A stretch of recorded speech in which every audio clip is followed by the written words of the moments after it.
Seja bem-vindo a mais uma aula de física. Hoje nós vamos falar sobre as aplicações das leis de Newton. Fica de olho, tem coisa importante nessa aula, hein? Cai bastante, cai bastante. Esse camarada aqui, ó, principalmente, tá? O plano inclinado.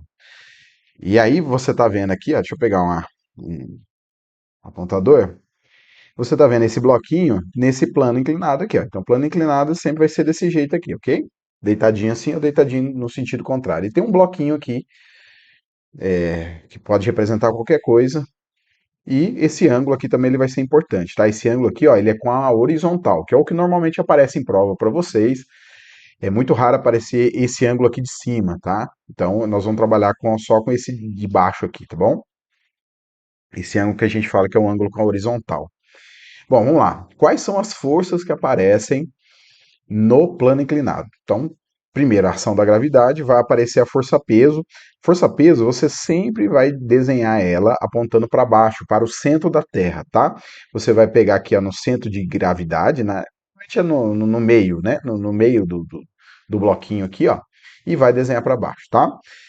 Ele está em contato com uma superfície, vai aparecer a força normal. A força normal é aquela que aparece toda vez que você pressiona uma superfície, tá? E como ela é uma força de reação, e você vai estar comprimindo a superfície inclinado, de uma maneira inclinada, ela vai aparecer inclinada desse jeito aqui que eu desenhei, tá bom? Sempre formando um ângulo de 90 graus com a superfície, também é assim que você pode desenhar ela, fica fácil de guardar, tá? Então esse ângulo aqui, ó, entre a força normal e a superfície do plano inclinado é 90 graus, tá? Então, aí é o seguinte, essa força de atrito, ela pode aparecer ou não, você tem que olhar na questão, tá? Eu coloquei ela para trás aqui nesse momento. Às vezes ele fala, ó, não tem atrito, então simplesmente você não desenha ela. Eu coloquei ela para trás por quê? Porque a tendência desse bloco é deslizar para a parte de baixo, do jeito que eu estou falando aqui, né? Meio para a direita aqui, ó, para baixo, tá? O atrito, ele é sempre, você vai desenhar ele sempre contrário a essa tendência de deslizamento ou ao deslizamento propriamente dito. Eu não sei se esse bloquinho ele está parado ou deslizando, tá? Ele pode estar inclinado e a força de atrito está segurando ele ali e ele não está deslizando, tá? Então, de qualquer maneira, se ele deslizar, vai ser descendo e a tendência dele é descer, nesse caso aqui, tá? Então a gente vai desenhar essa força de atrito nesse sentido, no sentido contrário. Porém, pode, em algumas situações, aparecer ela no sentido de descendo. Quando? Por exemplo, vamos supor que alguém está puxando com uma corda esse bloquinho para cima. Então ele está deslizando por cima, tá? Então aí você tem que desenhar a força de atrito sempre no sentido contrário do deslizamento, tá bom? Então é isso aí. Só que é o seguinte, se falar for uma questão teórica, normalmente você faz só essas três aí, beleza, pensa só nelas, tá? Mas a força-peso, você viu que ela tá inclinadinha em relação às outras, né? Se você olhar a força de atrito e a força normal, elas estão fazendo um ângulo de 90 graus aqui, ó. A força peso não faz, esse ângulo aqui é maior do que 90 graus e aqui também, né? Então, o que a gente faz? A gente decompõe, ou seja, nós vamos imaginar que essa força peso aqui, ela é um pouquinho na descida, que a gente vai chamar isso aqui de Px, é a componente da força peso no eixo x, assim que é o nome dela, tá? A gente chama esse procedimento de decomposição, mas você vai imaginar o quê? Que ela é um pouquinho para descendo e um pouquinho para cá. Essa para cá nós vamos chamar de PY. Então é como se tivesse um eixo Y aqui e um eixo X aqui na descida, entendeu? Por isso que nós vamos chamar de PX e PY. Se você chamar isso aqui de PX e PY, se você for usar ele, você vai tirar a força-peso, tá? Ou você usa só a força-peso, ou você tira a força-peso e põe essas duas verdes no lugar, tá? Qual que é a vantagem de você pôr essas duas verdes no lugar? Você vê que a força normal e a força PY, elas estão formando um ângulo de 180 graus, né? Cada uma no sentido, a outra no sentido contrário. E isso é bom, é fácil, porque lá na segunda lei de Newton, você tem força resultante igual a massa vezes a aceleração. E a força resultante é exatamente eu somar essas forças. Quando eu somo duas forças dessa maneira, é muito mais fácil, né, de somar, tá bom? Então, por exemplo, é muito comum dar zero, né? Por que que dá zero essas duas? A normal com o PY? Porque a tendência, como eu disse para vocês, é dele descer. Se ele vai descer na direção de PX aqui, ó, essas duas forças elas têm que se anular, tá? Por exemplo, se a força normal fosse maior, esse bloquinho subiria. Se a força PY fosse maior, esse bloquinho entraria dentro do plano inclinado, o que é impossível, né? Então, essas forças elas costumam ser iguais. A normal vai ser igual ao PY, tá? E que, eventualmente, como eu disse para vocês, ele pode estar parado, esse bloquinho. Se esse bloquinho estiver parado, o PX é igual à força FAT, né? Estão também aqui, ó, formando um ângulo de 180 graus, cada um para um sentido. A força PX aqui, ó, descendo o bloquinho e a força FAT ao contrário. Então, se isso aqui estiver em repouso ou com velocidade constante, tem que olhar lá na questão, velocidade constante também, a força resultante é zero, tá? Então, essas forças PX e FAT vão ser iguais, tá legal? Como é que eu calculo esse PX? Você vai pegar o valor do peso, que é massa vezes gravidade, m vezes g, estão lembrado?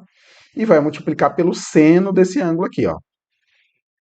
Se for o PY, você vai multiplicar pelo cosseno, tá? É P seno e P cosseno.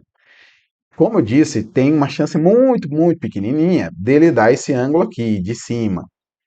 Aí você troca. Px é P cosseno e Py é P seno. Tá bom? Mas o normal é aparecer esse ângulo de cá. Tá legal? Então, P seno para Px é o mais importante, inclusive, é o que mais aparece em prova, é esse Px. Então, fica de olho nele, tá? Bom, outro caso aqui, que não aparece tanto assim, nas provas e tal, mas eu trouxe aqui para vocês, vai que aparece, né? Que é o caso do elevador. Então, tem um senhor aqui dentro do elevador. Normalmente o pessoal até coloca uma balança aqui, ó. A balança não tá aqui, tá? Por que a balança? A balança, ela marca a pressão que você faz nela, tá? Essa pressão é a força normal. Então, balança marca a força normal, tá? Tanto que se você ficar pulando nela, a pressão sobre a balança vai ficar mudando o tempo todo e o valor que indica na balança também vai mudar o tempo todo, tá? Então é comum a gente colocar uma balança aqui porque você vai ver que essa força normal ela vai ficar alterando de valor de acordo com o movimento do elevador, tá? Bom, mas aí, voltando aqui para o nosso desenho. Você tem o que eu chamei de pH, peso do homem, para baixo, e você tem a força normal, normal do homem, NH, para cima, tá? Se tiver em repouso, esse homem está em repouso dentro do elevador, o elevador não está se movimentando, essas forças são iguais, tá? E também elas vão ser iguais quando estiver subindo ou descendo com velocidade constante, tá? Também elas são iguais. Porém, se você estiver subindo, mas acelerando, você vai imaginar o seguinte: tá parado o elevador e agora vai subir. O chão vai empurrar o seu pé para cima, concorda? O chão vai empurrar seu pé. Durante esse movimento que o chão estiver empurrando seu pé e aparecer uma força ali, acelerando, aumentando de velocidade, no elevador é um intervalo de tempo muito curto que isso acontece, tá? Você vai ter um aumento da força normal. Lembra que a força normal é uma força de reação. Você faz uma força para baixo com seu pé e a reação é para cima, tá? Quanto mais força você fizer para baixo, mais reação você vai ter para cima. Essa reação para cima se chama força normal. Vai atuar sobre o homem aqui no nosso desenho, tá legal? Quando aumenta, ela vai ficar um pouco maior do que o peso, tá?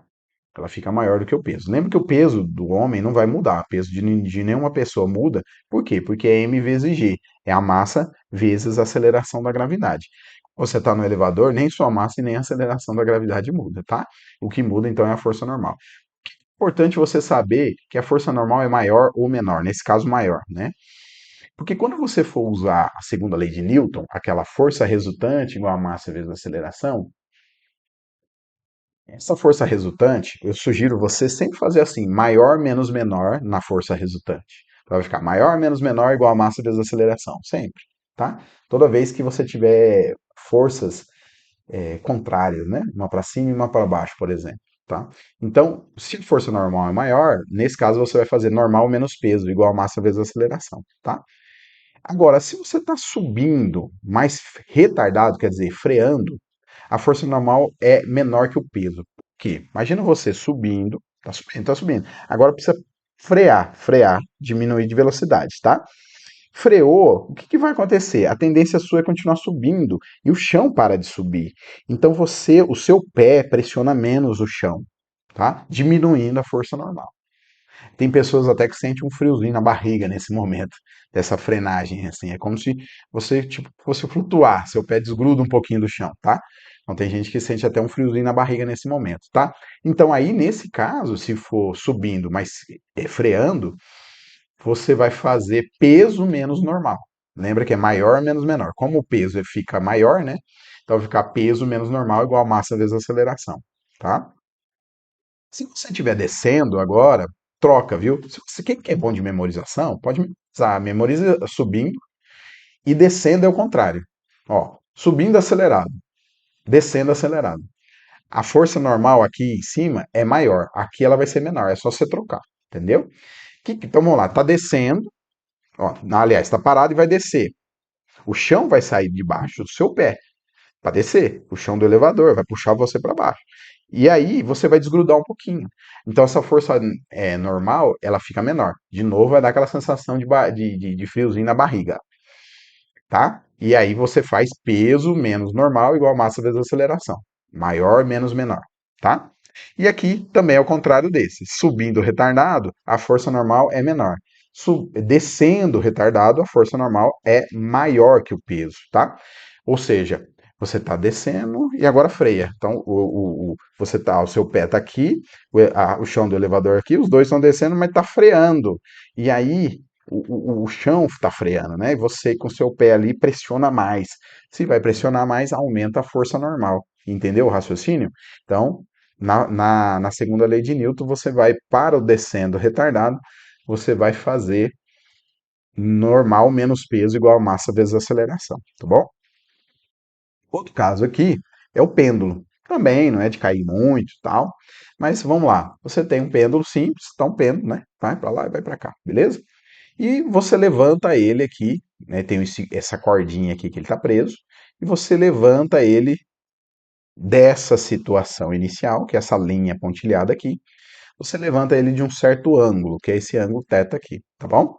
E ele vai descer e vai fazer essa trajetória que eu coloquei aqui, tá? Quais as forças que atuam no pêndulo? Vamos lá, força-peso. Lembrando que a força-peso, você pega lá, ó, e desenha para baixo, apontando para o centro da Terra. Você tem a força-tração, não tinha aparecido até então. Ela aparece, lembra que a força-tração, ela aparece em fios, em cordas que não esticam, tá? Então aqui, ó, nós temos uma tração, ela aparece em cima da corda, tá? E, de novo, a gente vai trabalhar com as componentes da força-peso, tá? Esse ângulo aqui, ó, é o mesmo daqui. Então, essa força-peso que está aqui na diagonal, nós vamos trocar ela, nós vamos colocar um px para cá e um py para cá, que são as componentes, tá? Como é que eu calculo? Da mesma maneira lá, tá? P seno e P cosseno. Para px, P seno, para py, P cosseno. Veja que aqui, ó, o movimento é na direção do px, logo a tração e o py elas vão ser iguais, tá? São iguais aqui, ó. É isso que eu estou falando aqui, ó. Você deve prestar atenção nas componentes do peso. Olha, o que eu falei é esse de baixo aqui, ó. mg cosseno de θ é igual a tração. Essa tração é chamada de tensão também, às vezes, tá? Então, o que eu falei? Tração é igual a PY, mas PY é P cosseno, como eu escrevi aqui, ó, P cosseno. Mas P é mg, por isso que eu escrevi aqui já direto, entendeu? mg cosseno de θ é igual a tração. E o PX, se esse aqui, tração, é igual ao PY, ela se cancela, só sobra o PX, entendeu? Então, o PX é a força resultante. mg seno de θ é a força resultante, tá? Lembrando que, ó, PX é P vezes seno, mg é o peso, tá? Então, mg seno θ é a força resultante. Se precisar jogar lá, determine a aceleração. Você sabe que a força resultante, lá na segunda lei de Newton, é mg seno de θ para o caso do pêndulo, tá bom? Em outras situações, que é o seguinte, você tem um bloquinho encostado no outro. Tem fio nenhum ligando eles, tá? E aí vem uma força externa, quer dizer, alguém vai lá com a mão, empurra, não sei. De alguma maneira aparece uma força que não tem nada a ver com esses bloquinhos, e empurra o bloco A para a direita, tá? Vamos supor uma situação sem atrito, tá? É claro que tem peso para baixo aqui, força normal para cima, E a mesma coisa aqui no B, peso e força normal. Mas a novidade é o seguinte, quando alguém faz essa força no bloquinho A, o A vai empurrar o B, que é essa força que eu chamei de FAB. Então, esse FAB é o A empurrando o B. Mas, de acordo com a terceira lei de Newton, o B empurra o A, que eu chamei de FBA, tá? Então, fica de olho nessa situação. No bloquinho B, eu vou ter apenas uma força. Eu estou esquecendo aqui a normal e o peso, eu estou supondo que elas se cancelam, tá? Na hora que eu somo. Então fica só o FAB. E no bloquinho A, eu vou ter duas: a força F, né? E a força FBA, que é a força de reação, tá? Beleza? E aí como é que fica? Como é que fica aqui? Deixa eu ver o que eu coloquei aqui para vocês. Ó. Nessa situação, força externa atua no bloco A, que por sua vez empurra o bloco B. Devido à terceira lei de Newton, o bloco B também empurra o bloco. Foi o que eu falei. A segunda lei pode ser aplicada para cada bloco separadamente ou considerando os dois blocos como um único. Então veja, a segunda lei de Newton, força resultante igual a massa vezes a aceleração. Se pensar só no bloquinho A, só no A, lembra que eu falei agora há pouco? Maior menos menor igual a massa vezes a aceleração. É assim que você vai pensar. O F é maior, e o FBA é menor. Então vai ficar F menos FBA igual a massa vezes a aceleração. Essa massa é a do A, porque eu estou olhando só para o A. Quando eu olho para o B, só ficou essa força aqui, ó, FAB. Então, na segunda lei de Newton, força resultante igual a massa vezes a aceleração, vai ficar FAB igual a massa vezes a aceleração. Entendeu? É isso que eu estou falando. Ou você pensa que esses dois blocos aqui juntos formam apenas um. É como se eles fossem uma coisa só. Não tem A e B, é um só. Essas forças se anulam e você fica só com a força F. Então fica F é igual a massa vezes a aceleração. Só que essa massa, toma cuidado, que vai ser a massa, a soma dos dois agora, porque você está considerando os dois como um único bloco, entendeu? Matematicamente é isso aqui, ó. Se eu olhar só para o bloco A, F menos FBA, igual a massa do A vezes a aceleração, tá? Se olhar só para o B, só vai ter FAB, só vai ter essa forcinha aqui, ó, tá? Então, massa do B vezes aceleração. A aceleração é igual para os dois, aqui nas duas fórmulas, por quê?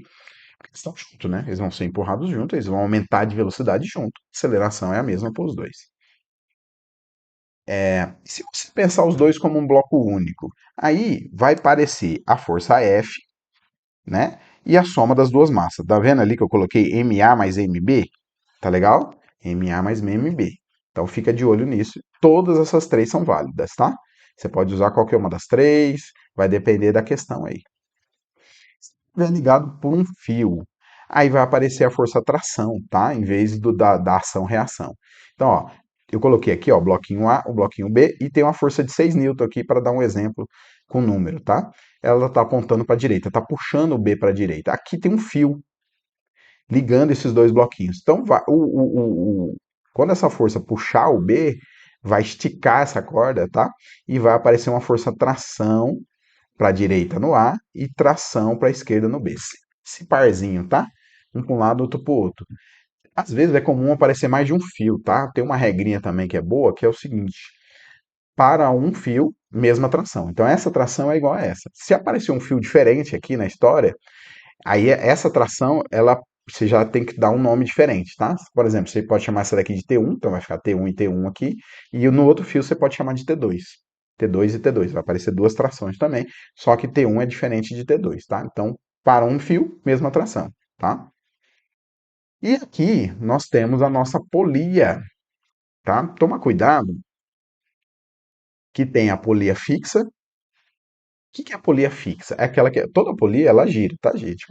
Para quem não sabe, polia aparece, por exemplo, muito em academia aí de musculação, tá? Nos aparelhos, é muito comum aparecer essas polias, assim.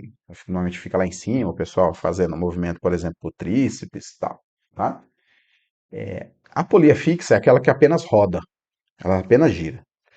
A polia móvel, que no caso é essa daqui, além de girar, ela sobe e desce, tá? Então veja só, imagina que o bloco A está puxando através da força-peso dele para baixo. Então, o A vai descer, isso aqui vai girar nesse sentido anti-horário, e isso aqui vai subir, concorda? Por isso que ela é chamada de polia móvel, tá? Que mais? A polia fixa, ela tem apenas a função de mudar a direção da força. Então, por isso que às vezes, na academia mesmo, quem faz musculação sabe, você pode mudar essa polia de posição. Então, você quer fazer um exercício para o bíceps, você faz a força de baixo para cima. Se você quer fazer um pro tríceps, você pega essa polia, coloca ela lá em cima e agora você faz de cima para baixo. Essa polia que você está mudando lá, durante o exercício ela é fixa, ela apenas gira para um lado e para o outro, mas ela não sobe e desce, tá? Durante o exercício, eu tô falando. E essa daqui, que é a móvel, ela tem uma função interessante, porque ela divide o valor da força, tá?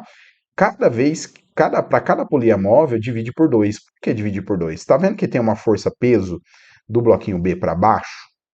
E tem dois fios, esse fio aqui, ó, e esse fio que vai lá no teto. Esses dois para cima aqui, ó, sustentando essa força para baixo. Então, a força que vai aparecer aqui no fio, ela é metade da força peso do bloquinho B. Ou seja, resumindo, cada poliamóvel divide por 2 a força, no caso aqui a força do B, tá? A fórmula que a gente tem é essa daqui, tá? P, o peso aqui, ele vai ser dividido por 2 elevado a n, em que esse n é o número de polias móveis. Então, se eu tenho uma polia móvel, uma só, vai ficar 2 elevado a 1, eu divido por 2, tá? A força vai ser dividida por 2. Se eu tiver 2, aí duas polias móveis, é o número de polias móveis, não é a fixa, tá? Vai ficar 2 ao quadrado, que é 4. Então, a força fica dividida por 4. Se for 3, 2 ao cubo, 8, tá? E assim por diante. É isso, tá? Então, se te agregou de alguma maneira, deixa o like aí e até a próxima aula.